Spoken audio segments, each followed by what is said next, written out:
মেয়োকর্ন sandwich বানানোর জন্য গাজর কুচি, টমেটো কুচি, ক্যাপসিকাম কুচি, পেঁয়াজ কুচি আর সুইট কর্ন একটা সেদ্ধ করে নিয়েছি।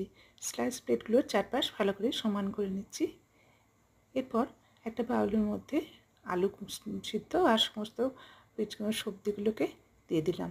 এর মধ্যে পরিমাণ মতো নুন, গোলমরিচের গুঁড়ো, চাট মশলা, জিরে ভাজা, ম্যাঙ্গো পাউডার আর 2 টেবিল চামচ ভেজ মেয়োনিজ। সব উপকরণ একসঙ্গে ভালোভাবে মিশিয়ে নিতে হবে। মিশিয়ে নিয়ে একটা পুর বানিয়ে নেব। এরপর স্লাইস ব্রেডের উপর বাটার লাগিয়ে নিতে হবে। 1 চা চামচ পুদিনা সস কিংবা টমেটো সস লাগিয়ে নিতে পারেন। তারপর এর উপর রেডি করে রাখা ফিলিংটা দিয়ে একটা চিজ স্লাইস দিয়ে রেখে দিলাম। তারপর ওপর ব্রেডটা দিয়ে ঢেকে একটা তাওয়া গরম করে সামান্য বাটার দিয়ে এপিট ওপিট করে স্লাইড রোস্ট করে নিলে রেডি হয়ে যাবে মেয়োকর্ন স্যান্ডউইচ। দেখুন চিজটা কিন্তু খুব সুন্দর গলেছে। তাহলে মেয়োকর্ন স্যান্ডউইচ সার্ভ করার জন্য রেডি।